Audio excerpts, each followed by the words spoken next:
Hello दोस्तों, स्वागत है आपका मेरे YouTube channel the dark stories में। आज मैं लाया हूं आपके लिए एक कहानी जिसका नाम है पुरानी काली हवेली का रहस्य। ये हवेली उत्तर प्रदेश के एक छोटे से गांव की है, जहां जंगल के उस हिस्से में कोई इंसान जाने की हिम्मत नहीं करता। सदियों से खड़ी एक हवेली, लोग इसे काली हवेली भी कहते हैं। इसकी दीवारें आज भी चीखती हैं और रात होते ही कोई औरत यहाँ हंसती है। आज आरव नाम का एक लड़का जो दिल्ली से यहाँ छानबीन करने आता है, उसने लोगों से सुना था इस हवेली के बारे में। वो जानना चाहता है कि ये सच्चाई है या लोग अफवाह उड़ा रहे हैं। सच्चाई जानने के लिए वो यहाँ आता है। लोग उसे रोकते रहे, लेकिन उसके दिल में एक ही सवाल था, क्या वाकई हवेली भूतिया है या सिर्फ अफवाह।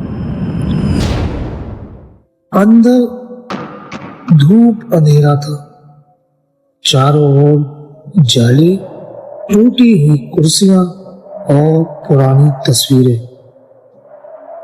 लेकिन अचानक एक टूटी गुड़िया फर्श पर गिरी और अपने आप बोल उठी और फुसफुसाती आवाज में बोली, भाग जा वरना वो आ जाएगी। आरव का दिल जोर जोर से धड़कने लगा, लेकिन उसने हिम्मत नहीं हारी। तभी सीढ़ियों पर किसी के कदमों की आहट हुई और वहां सफेद साड़ी में लिपटी एक औरत दिखाई दी। उसके लंबे काले बाल जमीन पर घसीट रहे थे और लाल आंखें अंधेरे में चमक रही थी। वो थी विनया की आत्मा। हवेली की चुड़ैल धीरे धीरे बोली, तुम यहाँ क्यों आए हो? ये हवेली अब मेरी है। और फिर अचानक वो गायब हो गई। दरवाजा अपने आप धड़ाम से बंद हो गया। आरव भागना चाहता था, लेकिन तभी कमरे में धुंध छा गई और उस धुंध से एक काली परछाई आदमी की उभरने लगी। उसका चेहरा कभी साफ दिखाई देता, कभी नहीं।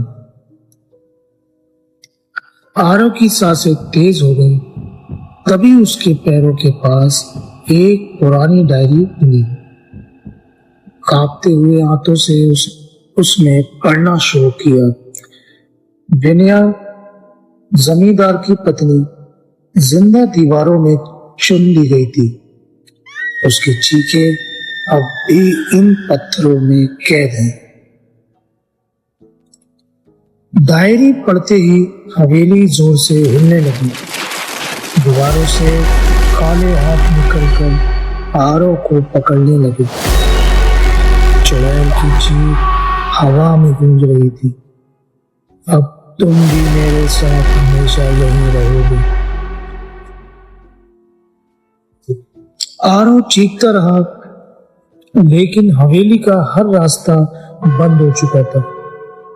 परछाई वाला आदमी उसका रास्ता रोक चुका था और चुड़ैल उसकी तरफ झपट पड़ी। अचानक सब अंधेरा हो गया और अगली सुबह गांव वालों को हवेली के बाहर आरव की टॉर्च मिली।